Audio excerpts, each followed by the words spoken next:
Jean-Louis, bonjour. Bonjour. Je suis ravie de vous accueillir aujourd'hui dans Paris Lumière. Et puis dans ces salons de beauté. Alors la beauté, c'est un concept qu'on essaie de définir depuis le début de la semaine. Je ne sais pas si c'est possible d'ailleurs.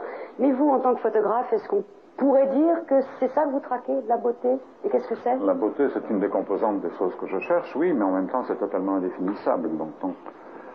Vous n'avez pas une définition particulièrement humoristique, puisque je sais que vous pratiquez l'humour, vous aimez beaucoup. Alors, disons que la beauté, c'est un état d'esprit, comme la jeunesse pour Stravinsky.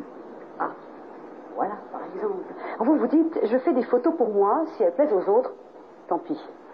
Oui, je me suis rendu compte que les choses qui plaisaient à tout le monde, en général, étaient mauvaises. Donc ça me rassure quand on me dit qu'on n'aime pas ce que je fais.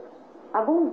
Alors je ne vais pas vous dire que j'aime bien ce que vous faites, c'est dommage, parce que justement j'aime beaucoup... Non, mais ça dépend de la qualité des personnes qui le disent. Si vous me dites que ça vous plaît, ça me rassurera. Vous savez bien que vous rattrapez. En tout cas, tout Jean-Louis Sieff est dans ce livre. C'est la deuxième monographie que vous avez faite, qui raconte un petit peu votre parcours, les années 60, 70, 80. Et il y a énormément de... On s'aperçoit qu'avec le plaisir de prendre des photos, il y a aussi le plaisir des mots et des commentaires. Ce sont deux avec plaisirs beaucoup de jeux de mots. J'adore le jeu de mots, oui. D'ailleurs, on voit bien le titre du livre, Demain, le temps sera plus vieux. Non, deux mots. Alors vous qui dites, j'ai fait de la photo parce qu'on m'a offert un appareil photo à l'âge de 14 ans. Si on vous avait offert un piano, vous seriez devenu musicien? Je serais Stravinsky. Alors ça, c'est un grand regret, on dirait. Je l'aurais retrouvé. On dirait que c'est un grand regret pour vous, la musique, non? La musique, oui, c'est une lacune. Enfin, j'ai beaucoup de lacunes. J'ai tellement de lacunes, d'ailleurs, que je n'ai que des regrets. Mais la photographie, je l'ai commencé à 14 ans, quand on m'a offert cet appareil photographique. Et j'ai découvert les images. Mais j'étais prédisposé pour les images. Enfin, je voulais faire du cinéma. Donc, ça allait dans la même direction. Il y a quand même un petit peu de... Un photographe doit un peu mettre en scène. En particulier, vous faites beaucoup de portraits. Alors justement, un portrait, est-ce que c'est à vous de donner au modèle une attitude, ou est-ce que vous essayez de prendre... C'est moins une attitude qu'un état d'esprit. Il faut mettre les gens dans une certaine confiance physique, si vous voulez. Mais il y a toujours un moment de grâce. Une photographie, c'est toujours un moment volé. Alors, il faut être là au moment précis. Il faut être prêt, il faut saisir des moments, oui, furtifs. Est-ce qu'il faut être nostalgique aussi pour faire un petit peu de photos? C'est pas une nécessité, je le suis indépendamment de la photographie. Mais ça, c'est autre chose. La photographie renvoie toujours aux choses qui furent. Oui, c'est vrai, mais c'est un peu arrêter le temps, arrêter la fuite du temps. On arrête le temps sur un certain moment. Et en même temps, c'est un petit morceau de temps qu'on arrête, mais ça continue. Alors, les Français ont une terrible manie, c'est celle de toujours vouloir tout classer, catégoriser. Alors, vous avez fait de la photo, comment dire, tous azimuts, je vais dire, mais c'est pas péjoratif du tout, c'est-à-dire du portrait, du paysage, la photo de reportage également. On vous a collé des étiquettes qui vous ont ennuyé, ou alors vous êtes le seul à pouvoir... Pour certains, je suis un photographe de mode, pour d'autres, je suis un photographe de nu, pour d'autres, enfin, je suis on vous colle quand même. Paysagiste. Mais en fin de compte, je pense pas qu'il y ait des catégories photographiques. Du moins, il y en a deux. Il y a les bonnes et les mauvaises photos, c'est tout. Voilà, ça c'est ce que je voulais vous entendre dire. C'est vrai que c'est beaucoup plus simple comme ça. Beaucoup plus simple. Tout à fait. Vous avez commencé au magazine Elle, je crois. J'ai commencé, oui. Je faisais du reportage pour le magazine Elle quand j'avais 20 ans. Et quand vous êtes arrivé à Vogue, là, c'était vraiment pour la photo de mode. Vogue, c'était... Non, je faisais également des portraits pour Vogue. Mais beaucoup de photos de mode, oui. Enfin, des photos dites de mode. On a reçu Françoise Maure au tout début de la semaine. Vous aviez un petit mot sur vous, puisqu'elle était rédactrice en chef à ce moment-là. Non, on va regarder, on va feuilleter justement les 75 ans de Vogue qui ont été célébrés, on peut dire, cette année. 75 ans de Vogue. Au moins est original et n'a pas existé avant, on n'a pas vu ailleurs. Ce 75e anniversaire de Vogue était une façon pour moi et pour la rédaction entière de découvrir quelle était la vérité de Vogue. Où justement nous travaillons, quel est le journal que nous faisons. Le démarrage de Vogue a été un peu perdu dans les nuages. J'ai dû vraiment chercher dans plusieurs livres qui ont été faits aux États-Unis et en Angleterre pour essayer de reconstituer les premières années. Vogue a commencé à Paris en 1920. Vogue avait commencé en Amérique en 1892. Il semblerait que le premier Vogue qui a été fait en dehors des États-Unis a été le Vogue anglais en 1916. Et puis après la guerre, ils ont décidé que le temps était venu de pouvoir faire un Vogue édition français. J'ai retrouvé, quand j'avais, je sais pas, même pas 10 ans, tout un lot de Vogue d'avant la guerre dans le grenier de la maison où j'habitais à la frontière danoise dans mon enfance. Et les couvertures qui sont là, en partie, font partie des choses dont je me souviens de toute ma vie, que j'ai vu enfant, que j'ai gardé. Ça fait partie de ma vie, presque. Si je fais ce métier aujourd'hui, c'est presque à cause de Vogue. Enfin, je ne vais pas en rajouter, mais il y a de ça.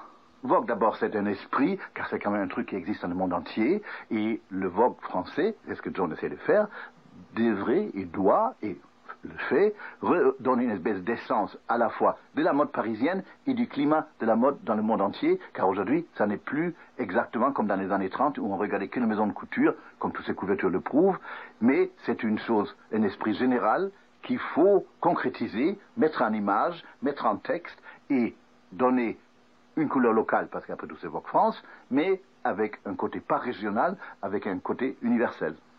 Un magazine, c'est un travail d'équipe. Alors, même pour la mode, on est 3-4 rédactrices avec des freelances. On va avoir toutes les collections. Il y en a beaucoup. À Paris, cette fois-ci, il y en avait déjà, je crois, 96 ou 99. Bien sûr, on ne peut pas tous les faire, mais on les partage, on arrive quand même à tout voir. Et après, il y a des grandes réunions ici, on discute des grandes lignes, tout ce qu'il y a de nouveau. Il a ramené à l'autre, il a ramené. Oui, ça c'est côté. Je rappelle de Veronica Hendley qui était à Vogue anglais, c'est sa fille. Qu'est-ce qu'on fait de 6 février? Justement, peut-être pas février, puisqu'on est quand même très engagé, mais en mars, est-ce que la réouverture du Palais Garnier vous inspire? Avant, j'ai commencé d'être un mannequin. Le seul magazine que j'étais intéressée, c'était le Vogue. Pour moi, c'est vraiment l'histoire de la mode, c'est l'élégance, c'est le chic. Et c'est pas que les vêtements qu'on peut porter tous les jours. Peut-être c'est vraiment aussi d'être habillée extrêmement élégante. J'étais enfant à Paris et quand j'avais 9 ans, mes parents allaient s'installer à Londres. Et pour moi, le Vogue français représentait non seulement un journal de mode des grandes personnes, mais représentait aussi le Paris que j'avais quitté, que je regrettais déjà dès l'âge de 9 ans. En fait, on peut dire que j'ai pas connu la vie sans Vogue. Mais Vogue, c'est pas seulement couture. Vogue, c'est la culture, et c'est la culture du beau. C'est dans tout. Merci. Jean Oussief, on parle d'une révolution dans la photo de mode, je crois, située dans les années 60. Vous avez connu la transition? Vous êtes arrivé juste avant, juste après? Oh, c'était pas une révolution. C'était, comment dire, les années 60 correspondaient à une joie de vivre, hein, à une envie de faire. Les magazines étaient plus gais, la mode était dans la rue, c'était le Swinging London, c'était 68, c'était tout ça. Donc la mode, qui n'est que le reflet de la vie, était gaie. Mais c'était pas une révolution. Oui, mais avant, alors par exemple, avant ces années 60, ça a été conçu comment la photo de mode? Vous savez, c'est comme les étiquettes dont vous parliez tout à l'heure. Il y a eu des photos de mode tout à fait d'avant-garde dans les années 50. Munkachi, Parkinson faisait des photos dans la rue dans les années 50, à la fin des années 40, qu'on a retrouvées après en disant c'est nouveau, c'est tout neuf, ça vient de sortir. Mais en fait, ça a toujours existé. Il y a toujours eu des gens qui faisaient des choses et des gens qui n'en faisaient pas. Donc, dans une façon, il y en avait un peu plus, si vous voulez, où les magazines étaient plus ouverts à ces choses-là. Mais il n'y a rien eu de révolutionnaire. Et on vous laissait, je veux dire, complètement libre. On était plus libre, c'est vrai. On était plus libre, il y avait moins d'impératifs de marketing, les journaux étaient moins des supports publicitaires, et la partie rédactionnelle était plus rédactionnelle qu'elle ne l'est aujourd'hui. Bon. Vous êtes resté quand même pas mal de temps au magazine Elle. Ça a été 3-4 ans. Vous avez fait du reportage aussi? J'ai fait beaucoup de reportages, oui, je voyageais dans le monde entier. Reportage de... Alors, pas de guerre, non. Non, pas de guerre, mais c'était quand même un peu social, par exemple. Istanbul. Si, je fais des reportages un peu d'actualité, mais parallèles, sur la mort de Pie XII. Je dis parallèle parce que l'agonie de Pie XII ayant duré 4 semaines, ou 4 semaines et demie, c'était pas un truc ponctuel. Vous photographiez l'agonie de Pie XII? Enfin, pas en direct. Hein. C'était les réactions de la foule romaine qui attendait sa mort. Alors, pour revenir à votre tout premier reportage qui a été publié, lequel c'était dans le magazine je ne sais pas dans quel magazine d'ailleurs, si c'était Elle. Le premier reportage qui était publié, c'était un reportage que j'avais fait quand j'étais totalement indépendant, avant d'être engagé par Elle. J'avais fait un reportage, texte et photo, sur des jeunes comédiennes que j'allais photographier chez elles le dimanche. Et ça s'appelait Le dimanche des jeunes filles célèbres. Il y avait Marina Vladi qui avait 15 ou 16 ans, il y avait Nelly Borjo, une actrice suisse qui jouait au théâtre, qui était très bien. Il y avait Françoise Sagan qui venait d'écrire son premier roman. Premier roman, oui. Et c'est publié dans un magazine féminin, ils ont coupé les photos, coupé les textes que j'avais écrits. C'était ma première expérience éditoriale. Là, un peu castratrice, comment dire. Totalement, oui. Totalement. Ça vous a pas dégoûté pour autant? Non, non, non, ça m'a stimulé, au contraire. Et après, je me suis battu toute ma vie pour qu'on ne recoupe pas les photos et qu'on ne coupe pas les textes. Ces photos que vous accumulez depuis si longtemps, chez vous, elles sont rangées comment? Est-ce que vous mettez les paysages d'un côté, les portraits d'un côté, les reportages? Est-ce que c'est chronologique? Georges Perec a écrit un très joli essai sur comment ranger sa bibliothèque, pour conclure que c'était impossible de trouver un système logique de rangement. Là, c'est pareil. J'ai commencé par les thématiques, mode, paysage, marin. Ensuite, j'ai tout cassé. Je fais des tiroirs avec les décennies. J'espère arriver bientôt à un classement par siècle. C'est ça, quand on s'intéresse à tout, le multidirectionnel. Alors, il y a aussi un sujet, vous avez un sujet de prédilection, c'est la danse. Je crois que les danseurs vous fascinent C'était mon premier livre sur le ballet, oui. Je vous propose de regarder la présentation de l'école de danse de l'Opéra de Paris qui se fait chaque année à l'Opéra de Paris, bien entendu. Tradition oblige, depuis 1926, à l'occasion de galas exceptionnels, la compagnie du ballet de l'Opéra de Paris et l'école de danse sont présentés au public. Au total, 250 danseurs défilent sur la scène depuis le fond du foyer jusqu'à l'orchestre. Cette parade unique dans le monde de la danse a été réglée en 1996 par le maître de ballet Patrice Barre. Depuis que je suis maître de ballet, je remonte le défilé à chaque fois qu'on le redonne. Disons, il y a toujours une évolution puisque la compagnie change. Vous savez, d'année en année, bon, les étoiles restent longtemps, mais dans le corps de ballet, il y a des évolutions, il y a des promotions, puisqu'on a une hiérarchie très stricte qui est tout à fait démontrée justement dans le défilé, et donc à chaque fois, il faut replacer les gens à leur place nouvelle, si je peux dire. C'est une chose qui est unique, puisque c'est la seule compagnie au monde qui peut faire ça, et je crois qu'il faut le garder comme un petit bijou, et il faut le présenter avec beaucoup de soin. Dans le milieu, il y a 3 lignes blanches. Là, j'ai fait la même chose qu'eux, j'ai eu la même difficulté pour descendre et pour marcher, car finalement de marcher joliment, c'est ce qu'il y a d'une chose la plus difficile. Je crois qu'elles ne réalisent pas tout à fait aujourd'hui, parce qu'on est dans la répétition, on est dans l'énervement, elles ont répété, on a recommencé plusieurs fois, etc. Et je pense que dans les 2-3 spectacles qui vont venir, là, elles vont apprécier vraiment. C'est leur rêve, arriver, se voir sur la scène de l'opéra, en plus entouré de toutes les étoiles, c'est quelque chose de fabuleux. Tu vas être la première sur le défilé, qu'est-ce que tu ressens? C'est un grand moment pour toi? Ça me fait très plaisir. Comme il y a personne devant moi, j'ai très peur de ne pas être très en mesure, puis de partir avant ou après. Comment ça se passe, les préparatifs pour vous, comme ça, ce jour-là? Nous, on en a déjà eu l'année dernière, parce qu'on a fait déjà des autres spectacles, donc c'est pas le premier, donc on s'est un petit peu habitué à se maquiller, mais bon, c'est toujours, pour nous, c'est toujours amusant de le faire. À qui vous pensez ou à quoi vous pensez au moment où vous mettez le pied sur la scène? Un sourire. Un sourire. Ce qu'on va faire. Oui, à la musique, à la musique, à partir ensemble, je sais pas ce qu'on fait. Les enfants de l'école de danse en scène. S'il vous plaît, dernier appel, merci.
Ce défilé, ça nous remémore tout notre parcours dans cette maison.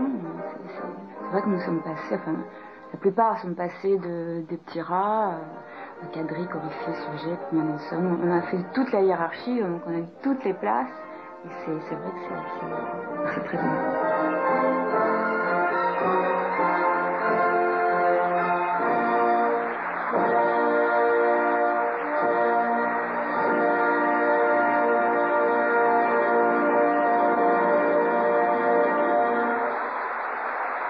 Jean-Louis Sièvre, je crois que vous avez travaillé à l'Opéra de Paris, en tout cas en collaboration bien sûr avec Caroline Carlson, qui est une grande amie, qui est devenue une grande amie. Qui est devenue une grande amie, oui. Je l'ai photographiée en 1974, à l'époque où elle dirigeait la compagnie contemporaine ou le service de recherche, voilà, c'est cela.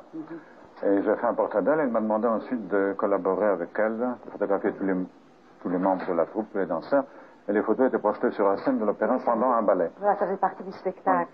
Oui. Après, je l'ai revue plusieurs fois, j'ai fait beaucoup de choses avec elle. C'est un personnage formidable. Oui, ça, je comprends que le corps des danseurs, des danseuses, surtout, j'imagine, passionne. C'est mon premier livre en 1960 sur le ballet. J'ai travaillé avec Nureyev, Claire Motte, plein de gens. Et je continue. En restant dans le domaine du corps aussi, il y a une partie du corps qui vous fascine particulièrement. Je ne parle pas du visage, justement, vous dites que c'est le masque social, c'est hypocrite en fait finalement, un visage on photographie toujours, les visages, vous, c'est les postérieurs que vous trouvez évocateurs. Oh, les visages également, mais enfin les postérieurs ont conservé, c'est vrai, cette innocence juvénile qui n'a pas encore été polluée par la société. Jamais, donc effectivement... Oui, j'ai consacré un livre à ce sujet qui s'appelle Hommage à 93 derrière, choisis pour leur qualité plastique, intellectuelle ou morale. Et... oui. Bon, d'accord. Est-ce que la technique, un petit mot quand même sur la technique, vous a beaucoup préoccupé ou vous avez jamais fait trop attention? La technique m'a énormément préoccupé entre 14 et 15 ans. Là, j'ai fait toutes les expériences. Et ensuite, j'ai découvert que la technique la plus simple était la meilleure et qu'elle permettait de se concentrer sur la chose primordiale qui était ce qu'on photographiait. Et la technique, c'est très simple. Par exemple, aujourd'hui, vous n'allez pas utiliser tout ce qui est... Parce qu'il y en a de plus en plus, hein, les évolutions technologiques sont énormes. Mes appareils dans le ont domaine 25 ans d'âge en moyenne. Vos appareils ont 25 ans d'âge? En effet. Alors, il y a une photo, par exemple, celle du château en Écosse dans votre livre. Est-ce que vous avez utilisé quelque chose pour ce rendu? On a l'impression que c'est un peu magique, c'est un tout petit peu déformé, il y a un halo de lumière. Est-ce que c'est des photos retouchées? Est-ce que vous retouchez? Non. Non, jamais. Je ne retouche pas. Jamais. Donc ça, c'est une photo que vous avez prise. Comment vous travaillez cette déformation? C'est pas vraiment une déformation. Bon, j'ai utilisé un grand angulaire, mais c'est un paysage normal, d'un château normal, dans une lumière écossaise. C'est la lumière écossaise qui est importante. Alors là, c'est Et extraordinaire. ensuite, il y a le tirage. Le laboratoire est une chose très importante. Parce qu'au laboratoire, on restitue, on augmente, on diminue les valeurs et on permet de restituer l'image telle qu'on a envie qu'elle soit. Vous suivez cette étape-là? Ah, mais j'ai le laboratoire à la maison. Oui, c'est vous qui tirez vos photos? Je travaille avec un tireur actuellement, mais j'ai toujours fait les tirages en collaboration ou tout seul, oui. Bien sûr, oui. Qu'est-ce qui, aujourd'hui, vous donne le plus de plaisir, je ne sais pas si c'est une question à laquelle vous pouvez répondre, à photographier? Il y a peut-être des périodes où vous avez adoré photographier des paysages. D'ailleurs, il y a eu beaucoup de paysages. C'est toujours en même temps. Je photographie. Actuellement, je fais beaucoup de portraits pour des magazines. Et en même temps, je travaille à un livre qui s'appellera Souvenirs de guerre et qui sont des paysages de la guerre de 14-18. Souvenirs de guerre? Oui, d'une guerre que je n'ai pas vécue. Et donc, vous allez retourner sur les lieux où je retourne sur des lieux à Verdun, dans la Somme, en Champagne. Et je photographie des paysages qui ont vécu entre 14 et 18 d'une façon horrible, mais qui aujourd'hui sont sereins. Paris, il n'y a pas beaucoup Paris dans votre livre. Pourtant, je sais qu'il y a des endroits de Paris dont vous êtes très amoureux.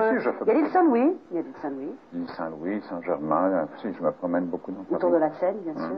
C'est plus joli. Écoutez, je vous remercie infiniment. Jean-Louis Sièvre, on est déjà au terme. Et puis nous allons conclure en allant visiter une exposition d'un peintre. La peinture, c'est pas si éloigné que ça de la photographie. Oui. Vous avez un petit talent aussi dans la main? Pas du tout. Hélas, non. Non, vous n'avez jamais essayé? Merci encore. On va conclure avec la peinture. On va aller visiter l'exposition Baselitz. Vous connaissez ce peintre, j'imagine?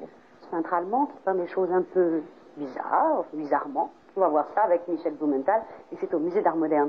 Merci encore. Merci à vous.